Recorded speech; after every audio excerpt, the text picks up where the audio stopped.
आज हम लोग एक बीमारी के बारे में डिस्कस करना चाहते हैं जिसका नाम है रूमेटॉइड आर्थराइटिस या फिर बात पिक। ये अलग अलग नाम से बोले जाते हैं, कोई इसे गठिया बोलते हैं, कोई इसे बात पिक को बोलते हैं, कोई इसे आर्थराइटिस बोलते हैं। तो ये एक ही बीमारी का अलग अलग नाम होता है या फिर उसको वैसे जानते हैं। तो नॉर्मली क्या होता है, इंसान के जोड़ों में दर्द आ सकता है और वो किसी की भी हालांकि आ सकता है। बट कभी भी क्या होता है, जोड़ों में क्या होता है, इतना दर्द ज़्यादा हो जाता है या फिर वो जोड़े सूजने लग जाते हैं या फिर स्वेलिंग हो जाती है। कभी कभी जब इंसान सुबह उठता है तो उसका स्टिफनेस आ सकता है। तो नॉर्मली वो स्टिफनेस 30 मिनट से कम रहता है। बट जिस इंसान को रूमेटॉइड आर्थराइटिस जैसी बीमारी होती है, गठिया बीमारी या फिर बात बीमारी, जो भी इन्हें आप बोलें, उस बीमारी में वो इंसान का क्या होता है, सुबह उठने में जकड़न रहता है और वो जकड़न आधा घंटे से ज़्यादा रहती है, जिसको हम लोग बोलते हैं अर्ली मॉर्निंग स्टिफनेस, जो 30 मिनट्स के ऊपर रह रही है। उसको जैसे दिन जाता है उसका जॉइंट्स में सूजन कमती है तो वो नॉर्मल काम करने लग जाता है। और ठंडक जैसी आती है, ठंड के टाइम में ये सब गठिया बढ़ जाती है। तो रूमेटॉइड आर्थराइटिस ज़्यादा महिला में ज़्यादा देखी जाती है। इसे कुछ रिस्क फैक्टर्स है। एक रिस्क फैक्टर जेनेटिक भी है कि वो गठिया फैमिली में हो सकती है। दूसरा कुछ एक रिस्क फैक्टर होता है, कुछ इन्फेक्शन के बाद किसी को गठिया हो सकता है।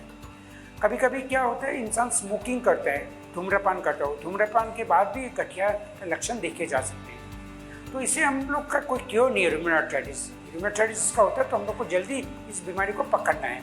इसके लक्षण जैसे मैंने बताए, हाथों में दर्द आना, सूजना, दोनों हाथ एक साथ पकड़ना और सुबह में ज़्यादा होना, और जैसे दिन जाता है वैसे ही वो चीज़ कम जाती है। वो कुछ ब्लड टेस्ट होते हैं जैसे रूमेटॉइड फैक्टर या फिर एंटीसिसिव ब्लड टेस्ट होते हैं, उससे हम इस बीमारी को लेबल कर सकते हैं कि लाइक अगर किसका ये रूमेटॉइड फैक्टर पॉजिटिव है तो हम लोग उसको सेरो पॉजिटिव रूमेटॉइड आर्थराइटिस बोलते हैं कि उनका बीमारी गठिया है, जिसको हम लोग रूमेटॉइड आर्थराइटिस के नाम से बोल रहे हैं, और उसमें ये एंटीबॉडी पॉजिटिव पाया जाता है। ये रूमेटॉइड फैक्टर या एंटीसिसिव जो टेस्ट होते हैं वो लाइफ में एक ही बार किए जाते हैं, ये कोई रिपीट नहीं करते। और जब जब इंसान के जॉइंट्स में पानी होता है तो वो हम दूसरे टेस्ट से पकड़ सकते हैं, जैसे ESR और CRP बोल के होते हैं। गठिया का कोई क्योर नहीं है, बट ये रूमेटॉइड आर्थराइटिस जो बीमारी होती है, जो हम कुछ एक दवाई दे सकते हैं जिसको हम लोग डिजीज मॉडिफाइंग ड्रग्स बोलते हैं, जो इस बीमारी को हम लोग कंट्रोल में रख सकते हैं।